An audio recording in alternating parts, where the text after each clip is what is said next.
Hello and good morning, good afternoon, or good evening, everyone. This is Janice Maypi Gonzalez and the leader of the BC Makabansa. This is our report about Karapatang Pantao. Let's begin.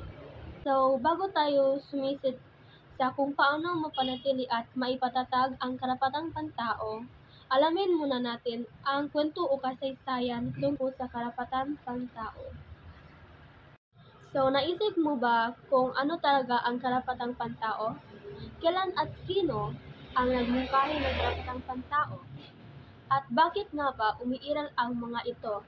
Sino ang nangangalaga sa mga karapatang ito?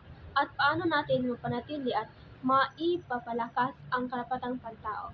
Ngayon, lahat tayo ay malalaman ang kwento tungkol sa karapatang pantao. Ano nga ba ang karapatang pantao?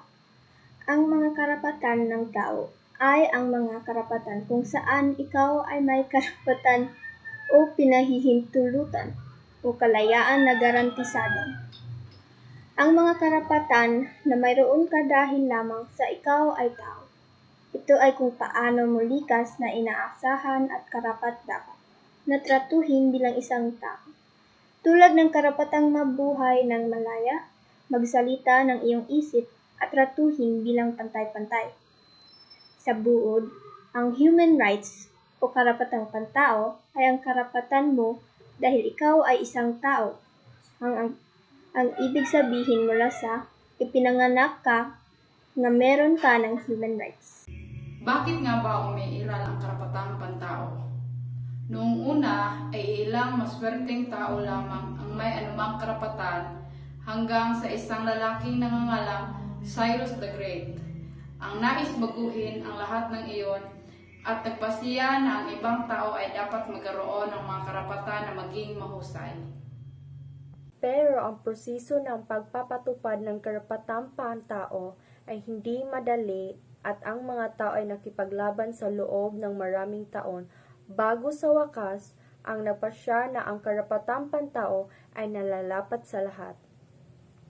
Ayon sa United Nations, may kabuong 30 karapatang pantao at pinagsamahan-sama na tinatawag na human rights. Paano pinapanatili at mapatatag ng karapatang pantao ang kanilang mga karapatan? Ang Universal Declaration at iba pang makasunduan sa karapatang pantao ay higit pa sa marangal na adhikain. Ang mga ito ay mahalagang legal sa prinsipyo upang matugunan ang kanilang mga internasyonal na obligasyon sa karapatang pantao. Marami sa mga bansa ang isinama ang mga prinsipyong ito sa kanilang mga sariling mga batas. Nagbibigay ito ng pagkakataon para sa mga individual na magkaroon ng reklamo na ayusin ng korte sa kanilang sariling bansa. Ang mga individual mula sa ilang mga bansa ay maaari ring magsampa ng reklamo ng mga paglabag sa karapatang pantao sa isang komite ng mga eksperto ng United Nations na magbibigay ng opinyon nito. Bilang karagdagan, ang edukasyon tungkol sa mga karapatang pantao ay kasing halaga na pagkakaroon ng mga batas para protektahan ang mga tao. Magagawa lamang ang matagalang pag-unlad kapag alam ng mga tao kung ano ang mga karapatang pantao at kung anong mga pamantayan ang umiiral. Dapat tiyakin naman na maibibigay ang mga ito maintindihan sa pag-alam mo ang iyong mga karapatan. Dahil karapatan pantao ay para sa lahat.